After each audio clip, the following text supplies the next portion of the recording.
So bila dalam soalan esei awak perlu bezakan apakah memelihara, memulihara dan pemulihan. Okay, ada 3 perkara yang berbeza tapi saling berkait rapat antara satu sama lain ya. Okay, yang pertama kita tahu alam sekitar ni sangat penting untuk kita jaga bagi generasi akan datang untuk melihat apa yang terkandung dalam hutan ekosistem terutamanya di Malaysia ni lah. Okay. Jadi pelbagai cara, pelbagai kaedah dilakukan bagi mengekalkan kandungan ataupun ekosistem dalam hutan ni. Kalau di Malaysia ni kita panggil hutan tropika yang mana situasinya tak sama dengan hutan di Amazon dan sebagainya. Dan kalau kita tengok pada aktiviti manusia, saya share dulu apa yang berlaku isu semasa. Saya nak awak dengar dulu ucapan ni. Ucapan dari Perdana Menteri kita ya. Nasihat saya pada anda semua. Nampak tak? Boleh nampak? Boleh. Yang akan menerima manfaat ini, gunakanlah wang ni sebaik mungkin. Dengar dulu. Beli barang-barang yang perlu saja dalam waktu yang agak sukar ini. Yang pasti, yang penting pastikan setiap hari ada makanan di atas meja untuk seisi keluarga. Okey. Kenapa tu tiba-tiba pasal makanan ya? Okey, ada kaitan dia. Okey, bekalan makanan ya. Ini bergantung kepada penjagaan ekosistem hutan. Maksudnya kita tahu fungsi utama hutan ni kalau kat Malaysia ni sangatlah diperlukan, sebab di situ sumber makanan salah satunya daripada sumber hutan. Contoh bahan-bahan herba yang digunakan dalam pembuatan produk-produk makanan, sumbernya berasal daripada hutan. That's why kita ada beberapa cara untuk mengekalkan apa yang dah sedia ada dan mengatasi apa yang masalah yang akan berlaku nanti ataupun yang sedang berlaku. That's why perlu pelihara, pulihara dan pulihkan. So aktiviti-aktiviti ni walaupun perlu untuk memberi apa yang positif pada manusia, tapi dalam masa yang sama dia perlu mengekalkan apa yang ada. Perlu makan tapi dalam masa yang sama perlu jaga apa yang ada. Tak boleh terus dengan proses-proses penyahutanan yang terlalu dahsyat. Contohnya berlaku di hutan-hutan di Pahang, penggondolan dan sebagainya. Jadi daripada aktiviti tu akan memberi kesan kepada alam sekitar. So sebagai pengurus pada bahagian alam sekitar ni, seseorang tu nanti kalau jadi bos ke apa dia, awak perlu pandai mengurus pembangunan. Langkah-langkah awak perlu hati-hati untuk memelihara, memulihara dan pemulihan bagi ekosistem. Bagi kita nak tengok nanti pembangunan yang seimbang. Pembangunan yang seimbang maksudnya hutan tu masih kekal tapi pembangunan still masih boleh berlaku. Jadi ada banyak cara perlu dilakukan. Antaranya yang pertama, perlu faham pemeliharaan ekosistem. Pemeliharaan. So apa dia pelihara ni? So kena jagalah, merupakan usaha melindungi komponen dalam ekosistem supaya dapat kekalkan, sustainable, mengekalkan keadaan semula jadinya. Supaya dapat kekalkan keadaan tu dan kita dapat lihat contoh. Tajuk ni banyak awak kena tahu, ambil tahu isu semasa. Di Malaysia ni banyak kita boleh lihat macam mana pemeliharaan ekosistem ni dilakukan oleh Jabatan Alam Sekitar ataupun Jabatan Perhutanan. Perlu membuat proses hutan simpan. Perlu mengadakan hutan simpan bagi memelihara ekosistem yang sedia ada ni agar generasi akan datang boleh lihat. Termasuklah awak semua daripada zaman dahulu. Saya bagi contoh hutan belum. Tahu tak hutan belum dekat mana? Kelas. Kelas. Perak. Okey, asyik ayat dia yang tahu. Okey, hutan belum dekat Perak tu, okey, tahun 1998. Awak pun tak lahir lagi kan? Okey, 98 saya pergi situ. Keadaannya sangatlah tak terurus lah maksudnya. Okey, hutan tu masih lagi belum diuruskan sepenuhnya dan masih lagi tebal dengan aslinya. Okey, sampai boleh jumpa helikopter Perang Dunia Kedua ada dalam hutan tu. Okey, dan pelbagai lagi lah. Okay. So siapa yang suka jungle trekking tu boleh masuklah mana-mana hutan dia nak pergi. Dalam tu banyak benda-benda yang positif ya yang awak boleh lihat. Dan tahun 2000 ni, 2000 ke atas lah sampai 2021 ni, hutan belum tersebut telah di-upgrade. Okay. Menjadi satu pusat pelancongan. Okay. So banyaklah perubahan yang mana yang masih ada sekarang ni, yang dulu tu dikekalkan hutan-hutan tu. Okay, sebab dalam tu banyak khazanah alam, pokok-pokok herba, okay. Boleh tengok Kacik Fatimah, Tongkat Ali semua ada dalam tu. So that's why okay, Kerajaan Perak mengekalkan, memelihara ekosistem hutan belum tersebut. Itu masuk pelihara tu. Okay. Jadi masih kekal sehingga sekarang. Cuma upgrade dari segi dijadikan sebagai pusat pelancongan lah. Okay. Kemudian ini untuk kekalkan flora dan fauna lah. Jadi sekiranya ada syarikat nak buat pembangunan hotel, memerlukan bangunan yang besar-besar, ekosistem dekat sini tak akan dibenarkan sebab dia adalah hutan simpan. Okay, cuma sekadar yang dibuat sekarang ni mungkin hanya homestay yang kecil-kecil je, okay, untuk pelancongan. Tapi kalau yang lain tu yang melibatkan penyahutanan tak dibenarkan. Itu maksudnya hutan simpan. Okay, jadi generasi akan datang masih lagi boleh nampak, boleh tengok, okay, masuk dalam hutan tu untuk melihat semua spesies, okay, flora dan fauna. Okay, kemudian ini contohlah 9% belum lagi diteroka. Dan di sini sebenarnya adalah satu punca lokasi tempat semua saintis bahagian botani akan menjalankan penyelidikan.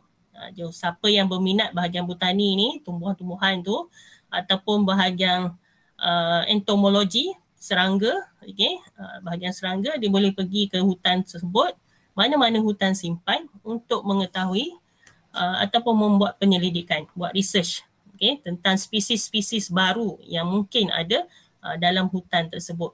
Jadi peranan hutan simpan ni sangat penting. Okay. Selain pada untuk generasi akan datang, dia juga merupakan tempat penyelidikan. So siapa yang berminat bolehlah mendalami ilmu botani ya, dan pergi ke kawasan-kawasan hutan simpan ni. So ini dari segi pemeliharaan. So kita jaga apa yang ada. Okay.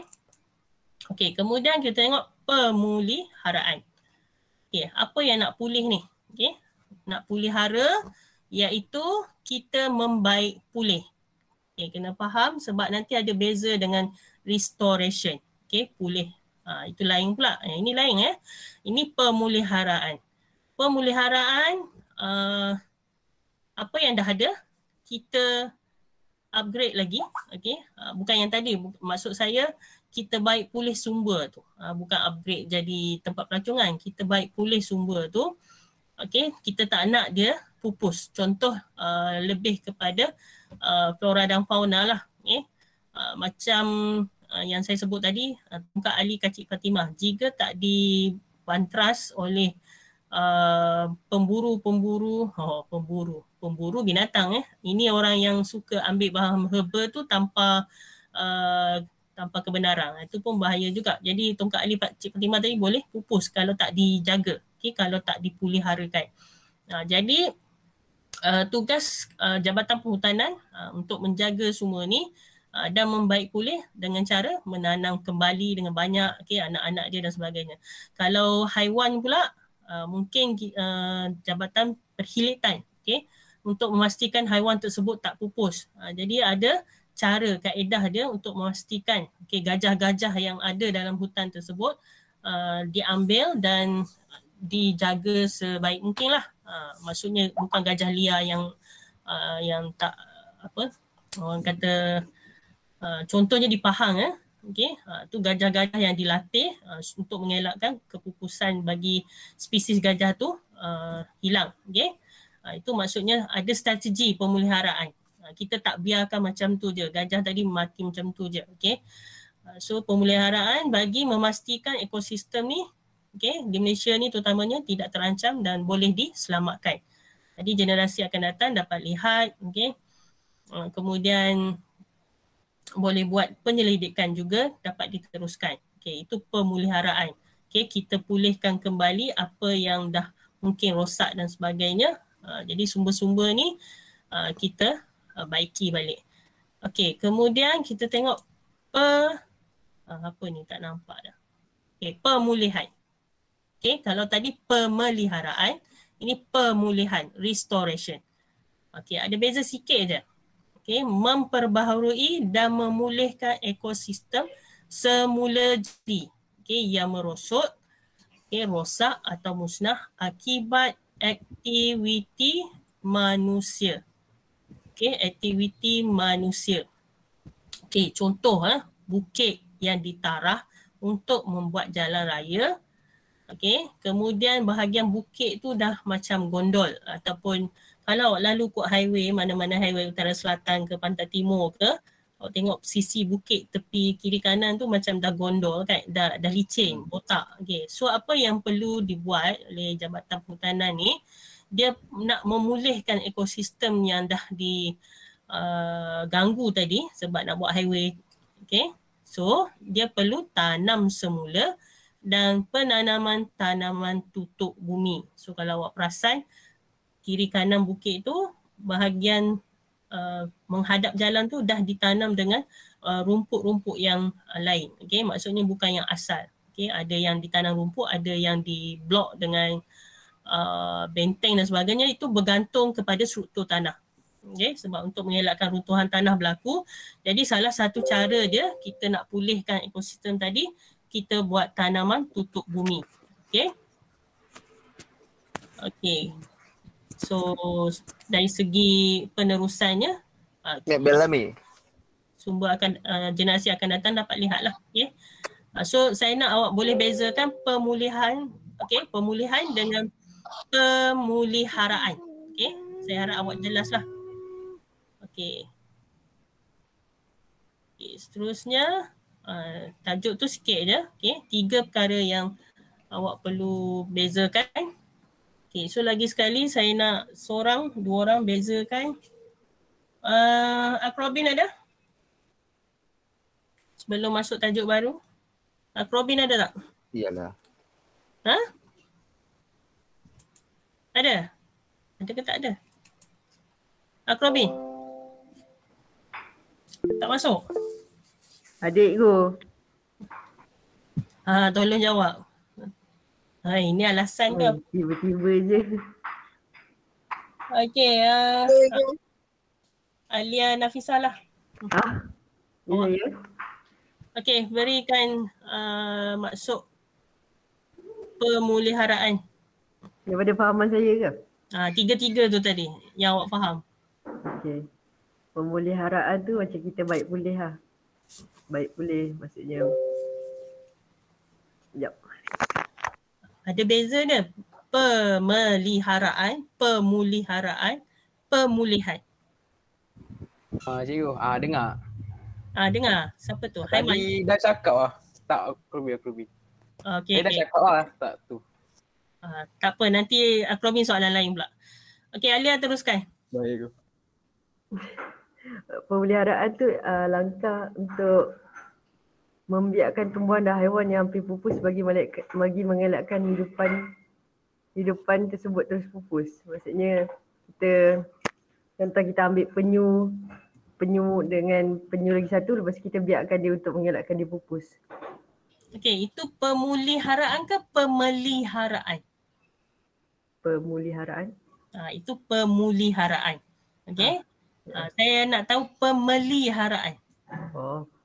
Kalau pemeliharaan ni kita memelihara benda yang dah sedia ada. Maksudnya kalau hutan-hutan yang maksudnya macam hutan simpan, hutan yang hutan yang bukan hutan simpan pun kita kena jaga elok-elok supaya tak musnah. Supaya generasi yang akan datang dapat tahu juga, dapat teroka juga. Okay, last kali.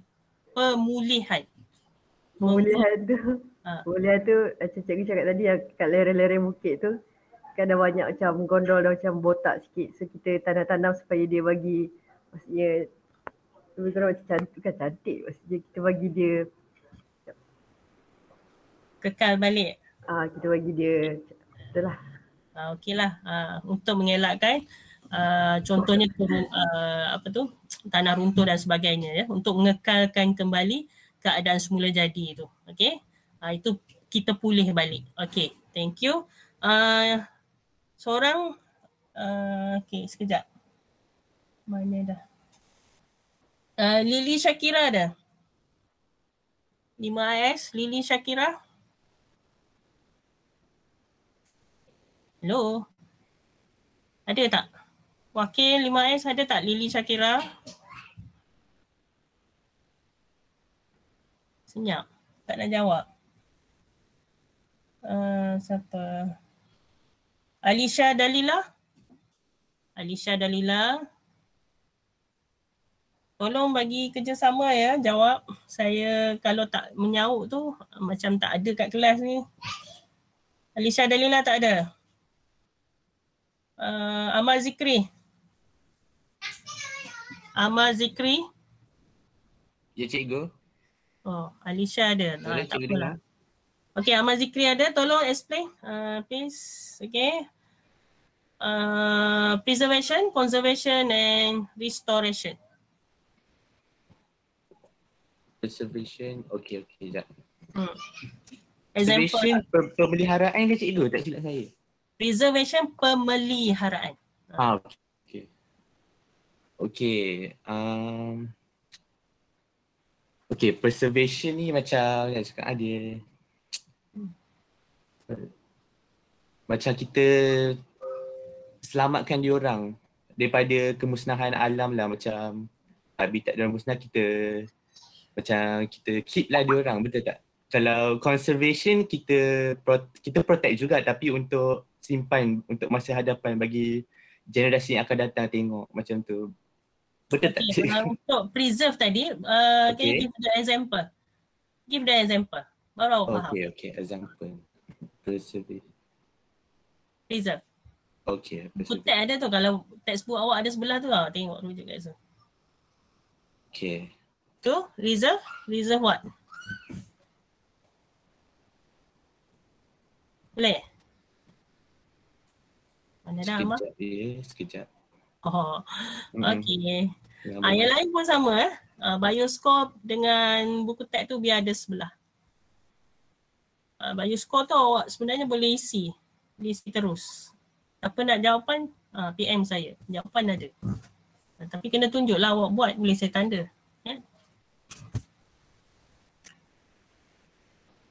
Okay, Amal, page 212. 212 kan? Okay. Sekejap. Okay, yang lain pun boleh baca dulu. Zone activity tu. Okay, kena brainstorming session untuk aktiviti tu.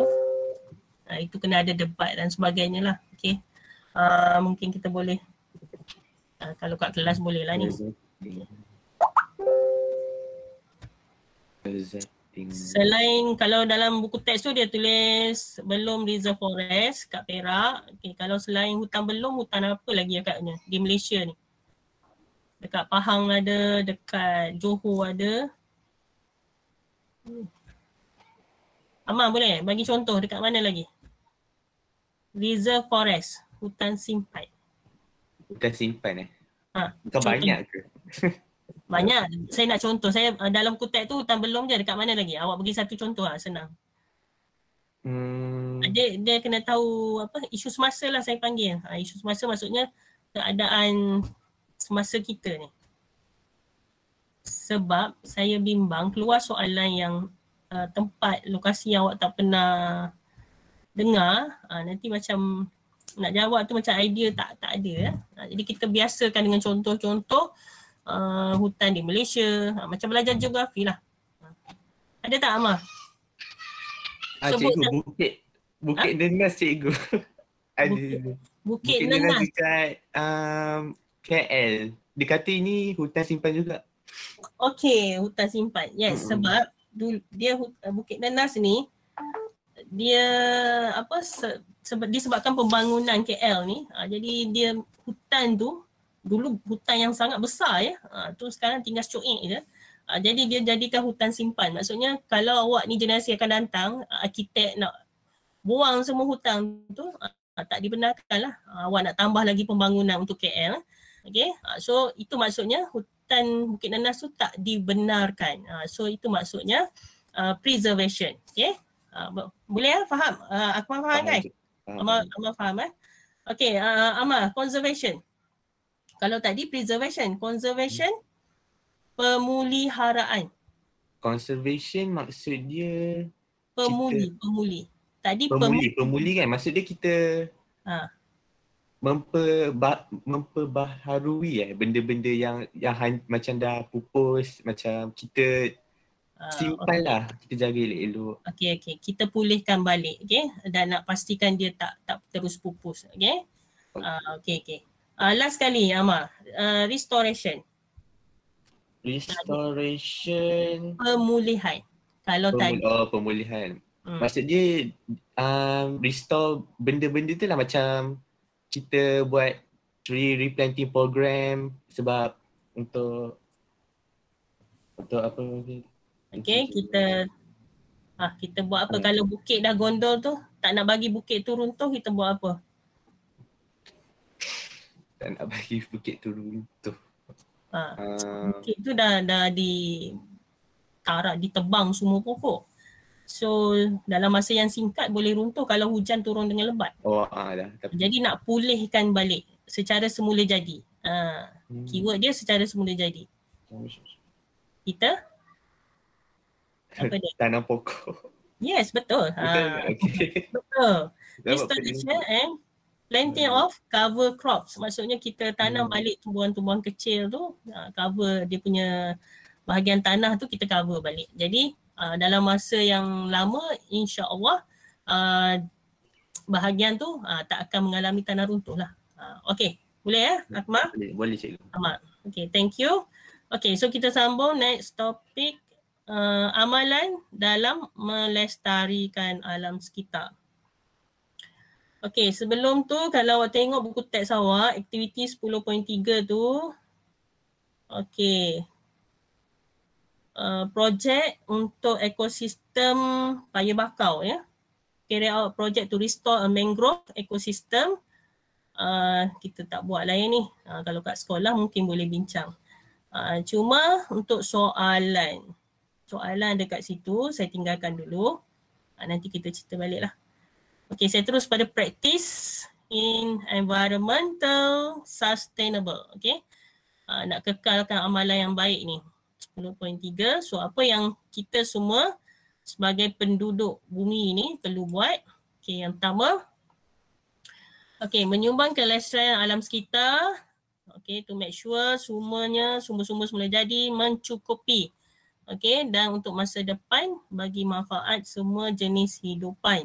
Jadi anak-anak awak akan datang, generasi akan datang, dapat lihatlah alam sekitar yang semula jadi ni.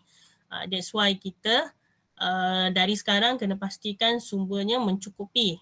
Kalau tak nanti generasi akan datang, lahir-lahir tak nampak dah warna hijau ni. Nampak bangunan je, hutan kota. Hutan yang penuh dengan bangunan. Itu yang kita tak nak sebab tu perlu ada conservation tadi, pemeliharaan. Okey, kemudian langkah-langkah yang perlu diambil, kita perlu ambil tahu untuk mengelakkan pencemaran alam, dan mengelakkan pembangunan yang akan mengancam kesihatan manusia atau menjejaskan kualiti kehidupan. Jadi amalan-amalan ni yang perlu awak fahamkan, apa yang awak nak tulis dalam esei nanti untuk mengelakkan pencemaran alam. Okey, kalau dari segi penjimatan tenaga, sekarang ni kita dah dapat lihat dah ada kebanyakan tempat menggunakan tenaga solar. Kalau awak tengok di Sarawak sana, isu semasa lagi, tenaga solar memang menggunakan solar panel sebahagian tempat tu. Awak boleh tengok dia punya saiz tu sangat besar ya. Sangat besar dia punya panel tu, beberapa kaki ya. Sangat luas lah. Okay. Itu salah satu cara untuk menjaga sumber semula jadi hanya menggunakan sumber bekalan tenaga solar. Okay, so maksudnya dalam kita nak membangun ni, kita perlu menjaga ataupun keadaan semula jadi tu perlu dijaga. Maksudnya macam tu. Maksudnya kalau nak membangun tu biarlah seimbang. Okay, tak bolehlah buat bangunan je semua, pokok semua tarah. So memang akan memberi kesan yang sangat teruk lah. Okay. Okay, ini antara contoh amalan yang menyumbang kepada kelestarian alam, maksudnya menyumbang kepada keseimbangan alam semula jadi. Maksudnya tak akan merosakkanlah alam kita sekarang ni. Okay, contohnya pengangkutan mesra alam. Aisyah Adeline, apa dia pengangkutan mesra alam tu? Contoh macam kereta yang yang guna elektrik macam Tesla tu kan, ataupun hybrid ke macam tu. Lepas tu tak pun naik train ke macam tu. Okay, so banyak cara sebenarnya. Itu antara yang di highlight lah, ataupun kongsi kereta, guna LRT, monorail, jadi asap tu kurang, jadi alam sekitar pun selamat lah. So kurangkan penggunaan kereta yang memberi carbon monoksida yang tinggi. Itu pengangkutan mesra alam. So kat Jepun, Korea sekarang banyak menggunakan basikal yang tak perlu mengeluarkan asap. Basikal yang khas special. Ada yang menggunakan basikal tenaga solar pun ada. So sekarang generasi awak ni sebenarnya terbuka luas. Untuk untuk awak sumbangkan idea bagi menghasilkan teknologi baru. Ini kita panggil teknologi hijau ya, yang mana akan menyumbang kepada kelestarian alam. Maksudnya alam sekitar kita akan selamat kalau awak cipta, membuat inovasi satu yang baru dengan mengekalkan teknologi hijau. Maksudnya menggunakan teknologi hijau awak boleh menyelamatkan alam sekitar. Kemudian penjimatan penggunaan tenaga. Penjimatan penggunaan tenaga, energy saving How? Mana orangnya? Ili ada? Ili tak ada. Amir Hakimi ada? Penjimatan penggunaan tenaga. Amir Hakimi? Aiman Syafiq? Aiman Syafiq? Oh boy. Aiman Syafiq? Aiman Syafiq mic juga ke? Pat. Tak ada? Tadi dia ada ikut. Hilang dah. Okey. Krobin lah. Ya Krobin. Siapa ni? Siapa yang menjawab ni? Aiman lah. Aiman. Okey. Sebab saya dah sebut Krobin lah. Saya tunggu lama sangat Aiman. Aiman, ceritakan apa dia energy saving ni? Energy saving. Apa maksudnya? Macam mana dia boleh sumbangkan kepada amalan yang baik ni? Energy saving ni pakai apa? Pakai tenaga solar macam cikgu cakap tadi, pakai tenaga solar, dia jimat elektrik, macam tu lah.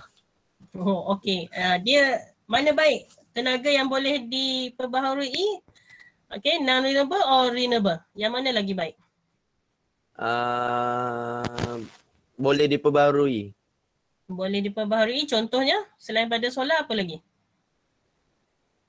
Apa? Banyak contoh dia. Maksudnya at least awak tahu lebih daripada satu. Renewable yang boleh diperbaharui. Contoh tenaga apa? Selain daripada solar? Jap cikgu. Fikir jap. Gambar tu pun ada. tenaga solar, lepas tu biomas.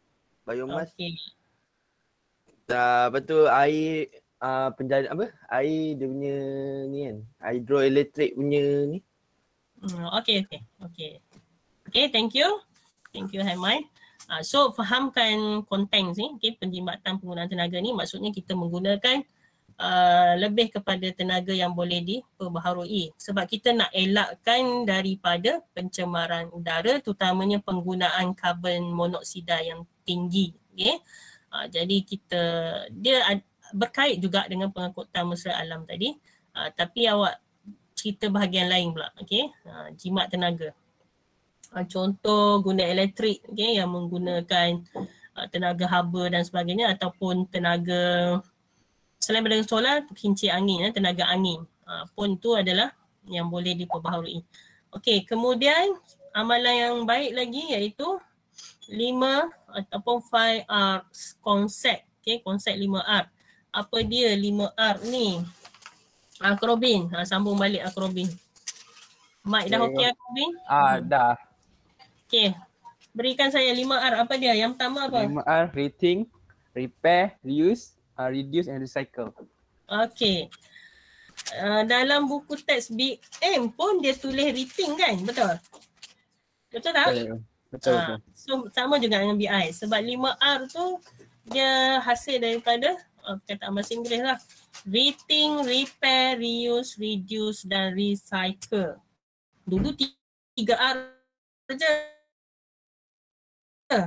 Reuse, reduce, recycle. Sekarang dah jadi 5. So Akrobin sambung. Apa dia rating tu? Apa dia rating tu? Hello? Hilang dah? Ataupun saya panggil lain pula. Okay, tak apa. Thank you Akrobin. Selamat. Akmariza ada? Ada cikgu. Okay, explain what is rating? Rating. Fikir semula Man. Ya. Tu BM dia. Dia macam fikir semula kalau benda tu buang boleh kompos tak? Kompos. Boleh dry ke tak? Okay. Yeah. Can be reduced. Okay. Okay. Thank you. Yang pertama, rating ya. So, ambil masa. Jangan ambil kertas tu terus buang je. So, fikir dulu. Okay. Repair. Zul Hakimi ada? Zul Hakimi. Kalau ikutkan ni dah ramai ni. Yo. Apa dia repair? Repair. Amalan yang baik repair ni. Kenapa dia baik tu? Nak repair apa? Contoh apa? Repair tu dia perbaiki ego. Contoh? Sekejap ego. Sebab mungkin ada yang takut tertukar. Reuse, recycle. Repair macam recycle macam mana? So awak bagi tahu repair dulu.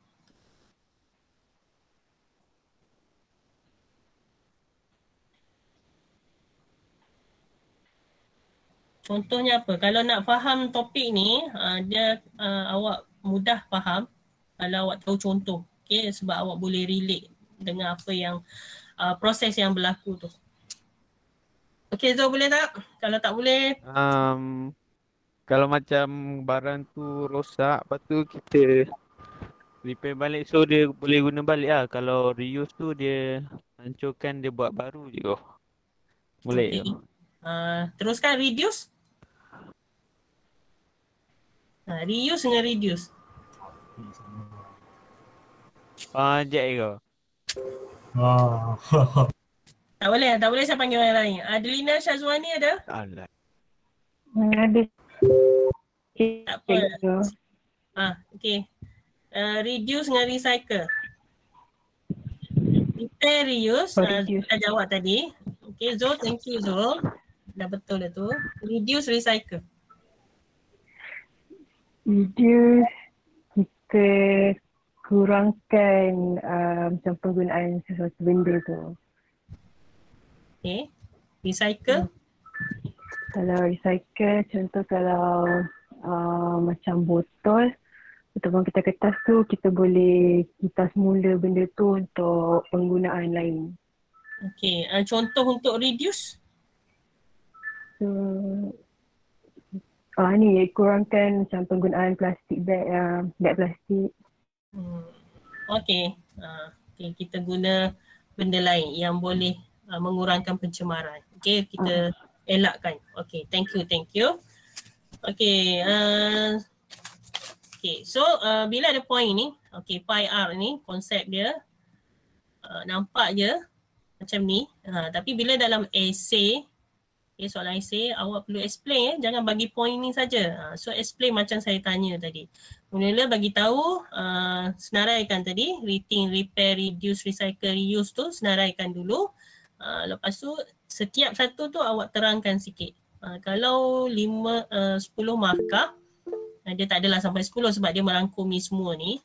Kalau 5 markah tu bagi penerangan. Rethink tu apa, reuse tu apa. Setiap satu tu explain . Okey, kemudian penggunaan tenaga alternatif yang boleh diperbaharui. Okey, ini juga adalah sumber kepada amalan yang baik. Renewable energy . So sama juga dengan yang ada saya dah tanya sebelum ni, pengangkutan mesra alam tu. Cuma ini fokus pada pengangkutan. Okey. Yang ini pula sekejap. Yang ini pula pengurusan yang fokus kepada hanya fokus kepada tenaga alternatif. Okey, contoh tadi tenaga geothermal, biomas, solar, okey, kemudian tenaga ombak dan sebagainya. Maksudnya jenis-jenis tenaga tu semua adalah tenaga yang boleh diperbaharui. So amalan ni penggunaan tenaga secara spesifik ni salah satu cara untuk menjaga kelestarian alam. Okey. Yang seterusnya pengurusan sisa domestik dan toksik. Okey. Sisa domestik ni okey, mana tak ada kat sini. Okey, domestic and toxic waste ni contoh penggunaan lesen, lesen untuk individu ataupun syarikat yang nak mengendalikan sisa domestik ni perlu ada penguatkuasaan undang-undang. Maksudnya tak boleh sebarangan individu tu ataupun syarikat tu nak buang bahan toksik tu secara suka-suka hati dia. So perlu ada undang-undang khas bagi pengurusan sisa toksik ni. Okey, boleh beza tak sisa domestik dengan toksik ni? Boleh, tak apalah. Okey, simple je tu soalan dia.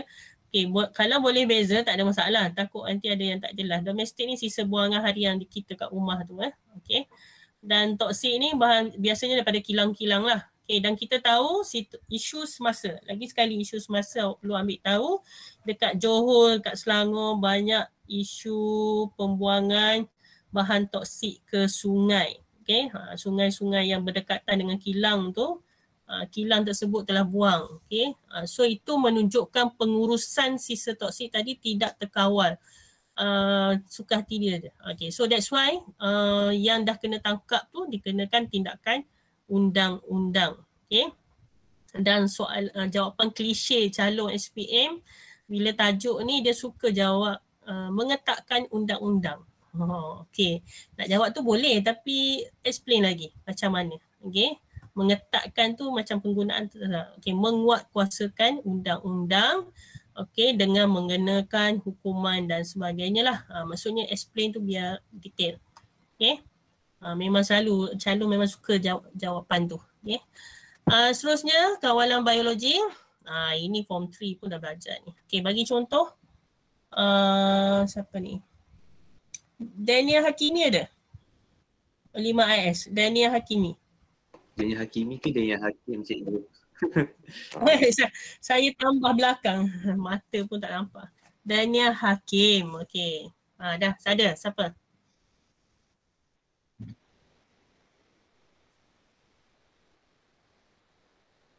Yes, biological control. Okay. Reason? Why you use ni?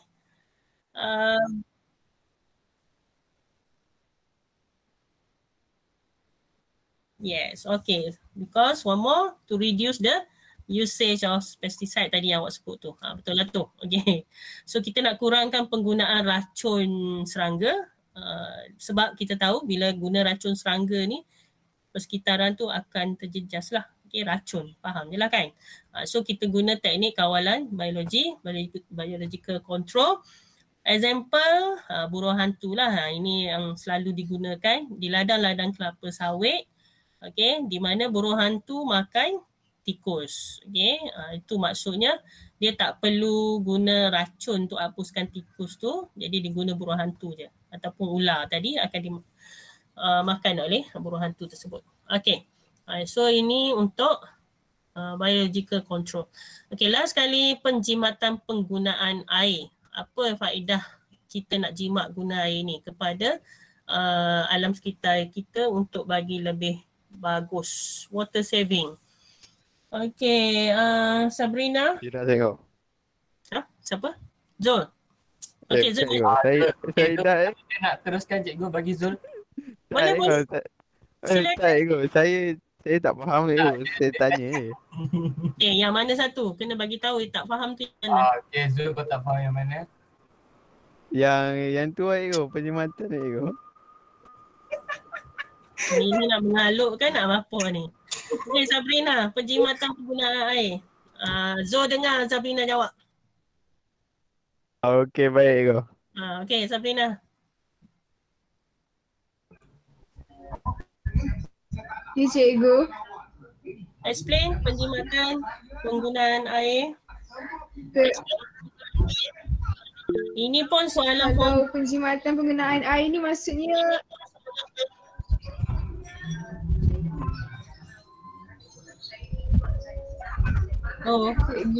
cuba.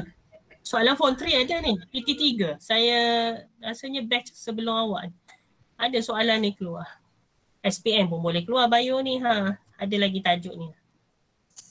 Macam mana nak menunjukkan bila awak guna bila nak jimat guna tenaga tu, guna air tu. Contoh? Contohnya macam kita tak ada air hujan, lepas tu air hujan tu kita guna untuk basuh kereta ke, mandi pun boleh. Kalau nak siram pokok pun boleh. So dari situ kita dapat jimatkan air lah sebab air kan penting. So kalau kita guna yang macam semula jadi, dapatlah jimatkan penggunaan air tu macam tu. Okay, jimat duit bayar bil. Okay? Okay. So betul lah tu. Cuma saya tak nak jumpa nanti jawapan klise. Saya suka sebut jawapan klise sebab dah banyak kali soalan ni keluar. Calon suka jawab tutup paip air. Tutup paip air tu itu kaedah dia nak bagi jimat. Okay? Awak kena cerita cara nak atasi. Sebab kadang-kadang dia kata tutup air tu dia berhenti sampai situ je.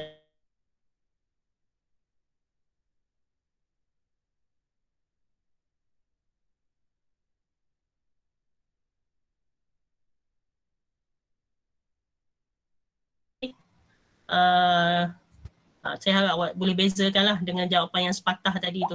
Tutup air tu macam tak komplit lah. Memang tak komplit. Okay, so itu semua ni adalah tentang bagaimana cara-cara individu ataupun syarikat dan sebagainya, kerajaan dan sebagainya untuk memberi sumbangan kepada penjagaan alam sekitar ni supaya lebih seimbang, lebih stabil. Okay, so perkataan baru yang digunakan kelestarian alam. Okay, nak bagi nampak canggih sikit lah. Okay, seterusnya ni adalah contoh-contoh tadi. Okay, contoh-contoh yang menggunakan pengangkutan mesra alam. Okay, kemudian kita guna tenaga. Ni semua ada, cuma saya nak dengar awak menjawab saja. Okay, ini pengurusan sisa toksik. Nampak pula. Okay, ini yang tadi. Okay, fikir, baiki, guna, kurang dan kita semula. Okay, kemudian pengurusan sisa toksik. Saya ulang balik, tolong fahamkan. Ini maksud saya penerangan yang jelas daripada poin-poin penting tadi awak kena explain. Okay, untuk soalan esei. Dan pastikan bukan jawab dalam macam BM. Macam yang ni dia ada perkataan-perkataan yang menunjukkan term sains. Okay, contoh, okay, yang ni biasalah had maksimum. Okay, ini mengawal pelesenan. Okay, ini kerajaan lah. Okay, kemudian keputusan sampah. Okay, so pastikan ada terms-terms yang menunjukkan kaedah tu. Tak boleh cerita tak ada point ya. Okay, yang ini kawalan biologi tadi. Haiwan. Okay, kita gunakan burung hantu untuk untuk makan tikus. Okay, seterusnya air tadi. Okay, selain daripada air hujan tadi, awak boleh guna semula air terpakai. Contohnya air basuh beras ya. Ramai yang mungkin terus buang saja. Tapi sebenarnya banyak faedah dia. Nak masak nasi, basuh beras tu, air tu awak jangan buang. Jangan buang terus dalam sinki, tapi buang dalam bekas. Dah basuh berulang kali tu, air lebihan tu banyak. So ambil air tu untuk siram pokok. Okay. Ada orang guna untuk awet muda. Basuhlah muka. Okay. Itu orang dulu-dululah. Sekarang ni pun ada lagi yang guna air basuhan beras tu. Itu cerita-cerita yang petua-petua lah. Okay. Ini dia security makanan. Okay.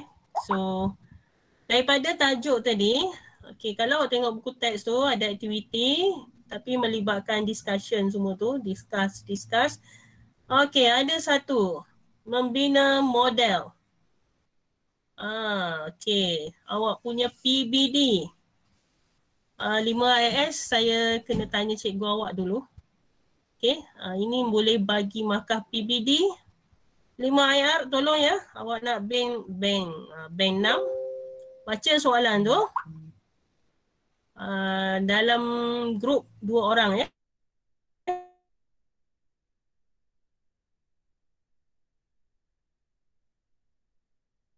Boleh.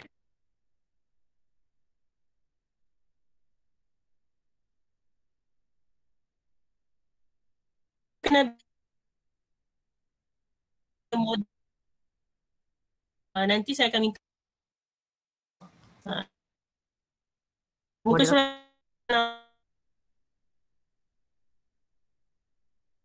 Alia.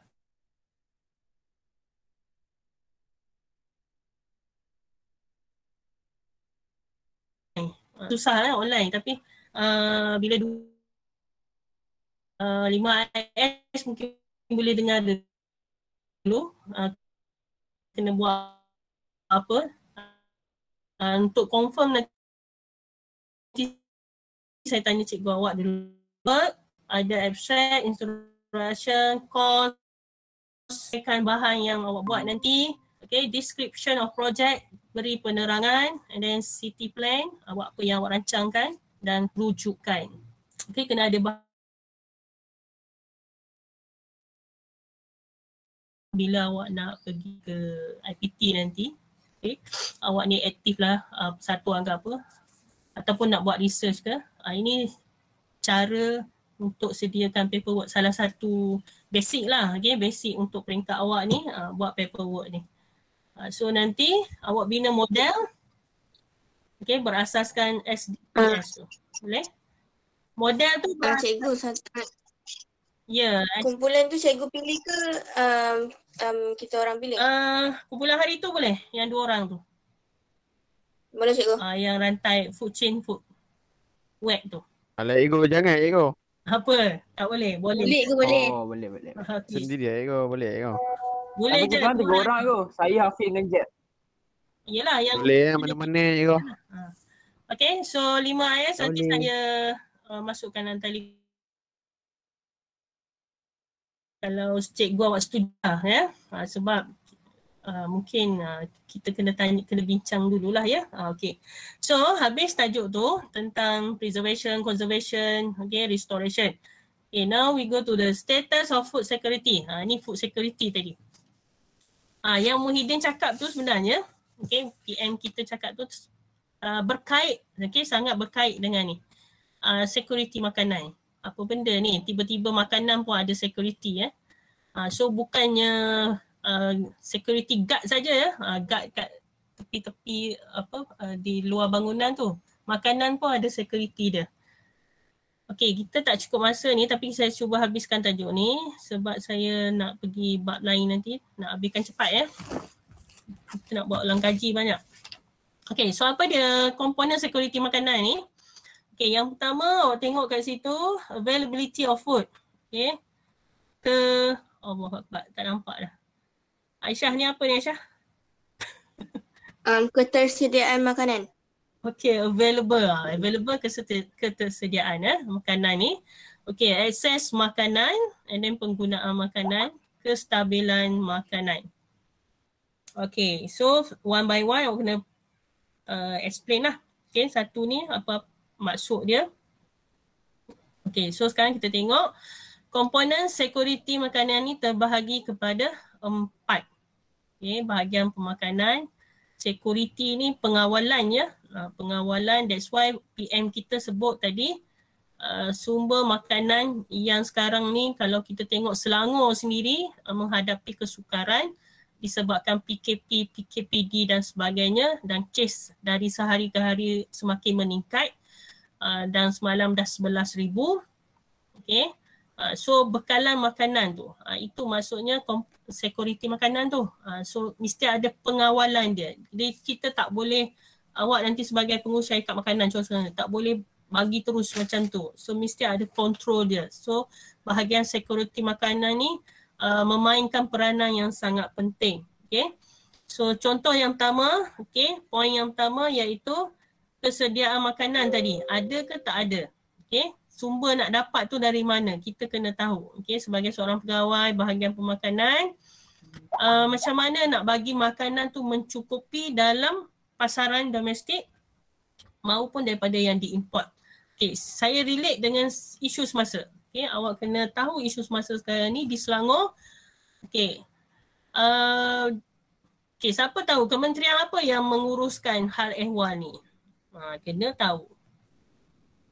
Nak sebut nama tak ke? Siapa tahu cuba sebut. Kementerian apa yang terlibat? Husna tahu cikgu. Siapa? Husna? Mana Husna? Husna tahu. Jawab, mana Husna? Husna senyap je. Okey, Husna ada kat sini. Ada tak? Dalam saya nama memang ada lah. Mana Husna? Dalam Google Meet ni ada tak Husna? Ya, saya. Kementerian apa yang terlibat dalam pembekalan makanan ni? Kementerian saya tak pasti lah cikgu. Kementerian sumber manusia? Kementerian Sumber Manusia. Ya ke? Kalau yang okey, hampir-hampir lah tu. Ada siapa nak cuba lagi? Is it Agriculture and Food Industry? Yes, okey. Kementerian. Kuat sikit Fazana, tak dengar. Fazana kuat sikit. Agriculture and Food Industry. Minister of Agriculture and Food Industry. Yes, okey, thank you. Okay, Kementerian Pertanian, okay, dan industri ya. Tahu tak siapa menteri dia? Soalan luar topik tapi kena tahu, kena ambil tahu dia. Tapi tak apalah, kita fokus pada kementerian ini yang mana saya relate dengan isu semasa tadi. Kementerian ini yang perlu pastikan bekalan makanan mencukupi. Sebab kalau awak perasan tengok berita setiap hari, tengok TikTok pun, dan TikTok banyak, saya tahu suka tengok TikTok ataupun IG okay. Isu-isu yang ditunjukkan NGO, kementerian turun untuk edarkan makanan dan sebagainya bagi memastikan bekalan makanan mencukupi. Tak kira lah makanan tu daripada diimport ataupun sebagainya, tapi kementerian tersebut kena perlu pastikan bekalan makanan mencukupi dan bukan saja mencukupi tapi berkualiti. Tak bolehlah edar-edar barang yang dah basi. Contoh roti yang dah expired, itu kena jaga kualiti tu. That's why ada security makanan ni. Pengawalan tu perlu ada sebab kita nak elakkan daripada pemberian makanan yang tercemar, yang yang dah expired lah. Itu yang pertama. Akses makanan. Akses makanan, kena pastikan makanan tu mudah diperolehi. Sebab kita nak pastikan setiap individu yang mendapat bekalan makanan tu makan makanan yang bernutrisi. Bukannya kita bagi makanan yang merencak pembesaran seseorang tu. Okay. Tu excess tu. So sumber tu tutup mic. Ni apa tu? Nikmatu tak perasan. Lantuk ya. Okey, tertekan. Okey, makanan untuk menampung keperluan diet. Jadi untuk edaran makanan tu mungkin ada di kalangan awak yang terlibat, sebab saya tengok awak punya senior yang dah habis lah. Mungkin awak ni sibuk ke apa. Tapi ada yang nak terlibat dengan NGO, tak ada masalah. Okey, kalau awak yang terlibat dengan NGO, kalau awak perasan, awak boleh tanya pihak NGO tersebut bahan makanan tu, okey, dari segi kelas makanan, okey, dia tak adalah sepatutnya bagi semua karbohidrat, okey, lepas tu tak ada protein, tak ada sayuran buahan. So kena pastikan diet yang bernutrisi, maksudnya ikut makanan seimbang, okey. Sebab sekarang ni awak boleh tengok banyak yang diberi beras, biskut, okey. Mungkin protein tu ada setengah tempat bagilah ayam dan sebagainya. Tapi barang basah ni susah sikit. Jadi bagi penduduk, akses makanan ni sangat penting lah untuk dia. Seterusnya penggunaan makanan. Okay. Macam mana komponen security makanan ni melihat dari sudut makanan tu digunakan. Okay. Okay, kemampuan dia untuk mendapatkan nutrien mencukupi melalui pemakanan, air yang bersih serta pemprosesan dan penyediaan makanan. Okay, makanan yang dihasilkan yang kita nak makan tu kita kena make sure dalam keadaan penyediaan makanan yang bersih. Okay. Air yang kita nak minum pun kena pastikan air yang bersih. Semua ni melibatkan proses hygiene lah. Okay. Kebersihan kena jaga. Okay. So barulah awak dapat makanan yang berkualiti. Jadi badan awak tak adalah dapat penyakit dan sebagainya. Okay, last sekali, kestabilan makanan.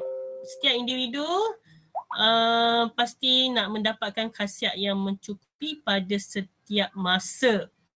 Okay, awak kat rumah, okay, setakat ni mungkin Alhamdulillah, okay, Alhamdulillah bekalan mencukupi. So tak ada masalah lah. Tapi bagi sesetengah rumah, okay, yang mengalami masalah keputusan bekalan makanan, dia akan memberi kesan lah, okay? Dia akan dari segi kesihatan dia akan terganggu dan dia mungkin tak dapat makan makanan yang berkhasiat lah. Kalau dia cari sekitar rumah dia tu mungkin just untuk tahan lapar saja. Jadi pentingnya kestabilan makanan ni, maksudnya dia perlu tahu sumber untuk mendapatkan makanan tu. So awak boleh tengok isu semasa lagi, ada yang cadangkan angkat bendera putih, ada yang NGO yang bergerak dari rumah ke rumah. Ini semua sebenarnya sangat berkait rapat dengan tajuk ni, yang mana untuk memastikan semua individu dalam Malaysia ni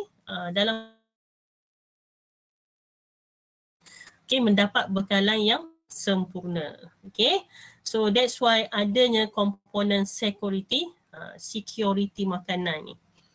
Okay, so point 4 ni awak kena fahamlah availability of food, okay, access to food, kemudian food utilization and then food stability. Okay, so semua ni kena faham apa proses dia. Okay, so explain lah nanti dalam soalan esay. Okay, seterusnya saya nak habiskan ni. Ada kelas kan lepas ni? Ada lagi? Ada. Okay, sebelum teknologi hijau, kita tengok kat sini halal. Ini bukan halal mall ke apa ke. Okay, ini adalah elemen. Okay, untuk kita pastikan makanan yang kita makan tu terkawal, terlindung daripada makanan yang tidak halal. Okay, so that's why Malaysia, penguatkuasaan undang-undang dia, JAKIM akan mengeluarkan status sesuatu makanan, dan awak kena faham status tu adalah melibatkan status security makanan. Okay, so makanan pun ada kawalan dia, bukan guard saja mengawal, security mengawal rumah, tapi ini security makanan. That's why banyak isu halal haram ni banyak isu dia. terutamanya ada yang menggunakan logo halal yang bukan daripada JAKIM. So makan makanan tu tak perasan rupanya ada pork. Okay, ada pork dan sebagainya lah. Selalunya pork lah yang duduk dalam tu. Jadi bila nak beli satu barang tu, pastikan ada tanda logo halal Malaysia dan juga baca setiap kandungan dalam bahan tersebut. Jadi kalau dah nampak banyak buku dan juga template yang diedarkan, berapa-berapa ada apa. Kalau awak perasan dekat menu setiap kandungan barangan produk yang awak beli tu, dia akan tulis sekian-sekian, sekian-sekian. Sebenarnya ada maksud. Jadi kena ambil tahu sebab dia tak gunakan perkataan, dia guna kod. Jadi itulah yang awak kena tahu kod untuk apa. Okay, so ambil cakna, boleh Google cari itu maksud apa. Selain yang awak nampak, tapi setengah orang dia tak nak ambil kisah tu, dia tengok ini je, tengok halal ni. Okay, boleh lah. Tapi kalau nak lebih detail, bacalah tu So insyaAllah yang halal Malaysia ni JAKIM, keluaran JAKIM sahaja ya. So bolehlah awak beli produk tersebut. Ini maksudnya security makanan. Okay? Dia perlu ada kawalan. Dia tak boleh sembrono je makanan tu dikeluarkan daripada halal JAKIM dahulu. Okay, yang ini adalah contoh untuk menentukan security makanan tadi, iaitu GMP. Kalau awak perasan produk yang awak guna tu, awak tengok okay, ada chop dia GMP ataupun HACCP, okay, Hazard Analyze and Critical Control Points. So semua ni adalah badan yang akan menentukan security makanan tersebut, sama ada stabil ke tak stabil ke, elok tak elok, kualiti tak berkualiti ke. So semua makanan ni dikawal oleh badan-badan yang berkenaan. Okay, last sekali penutup ya. Okay, ini di Malaysia kita ada Dasar Padi dan Beras Negara, so under control lah kita punya beras ni. Okay, tapi untuk beras saja. Dia kena fokus pada satu-satu bahan makanan ya. Untuk beras, Dasar Padi dan Beras Negara. Ini penguatkuasaan undang-undang ya. Okay, kemudian selepas krisis makanan dunia ya, bukan saja di Malaysia, krisis makanan ni sebenarnya banyak berlaku di dunia luar sebab ketidakcukupan bekalan makanan. Jadi dekat Malaysia ni dia gubal satu undang-undang, okay, Dasar Jaminan Bekalan Makanan Negara pada tahun 2008, dah lama tu. Okay, belum ada perubahan lagi lah. Okay, jadi dengan adanya dasar ini, okay, ini melibatkan undang-undang, okay, dengan ada dasar ni, that's why jaminan security makanan yang mencukupi bagi semua penduduk Malaysia. Okay, siapa yang nak ambil bidang law, kena tahulah semua jenis dasar-dasar ni, bukan makanan saja, semua sejarah lah ya. Siapa yang minat law tu boleh teruskan, tak semestinya bidang bio. Belajar bio ni luas, okay? Banyak benda awak boleh pergi. Kelas bio, sekarang dah jadi lawyer. So sebab dia minat bidang tu, yang banyak cakap tu boleh lah. Jangan cakap lawyer buruk sudah. Okay, so habis kat sini, nanti kita sambung teknologi hijau. Ada soalan tak? Tak ada. Tak ada. Nikmatul baca Walas. Nikmatul ada? Hilang lah. Zuhal Hakimi lah. Nak baca? Here you go. Walas je. Nak tutup dah. Bismillahirrahmanirrahim. Wal as innal insana lafi khusr illa allazina amanu wa amilus salihati wa tawasaw bil haqqi wa tawasaw bis sabr. Amin. Assalamualaikum warahmatullahi wabarakatuh. Waalaikumsalam. Terima kasih, Guru. Terima kasih, Guru. Thank you, teacher. Terima kasih, Guru. Siapa nak tanya soalan, saya tunggu. Terima kasih, Cikgu.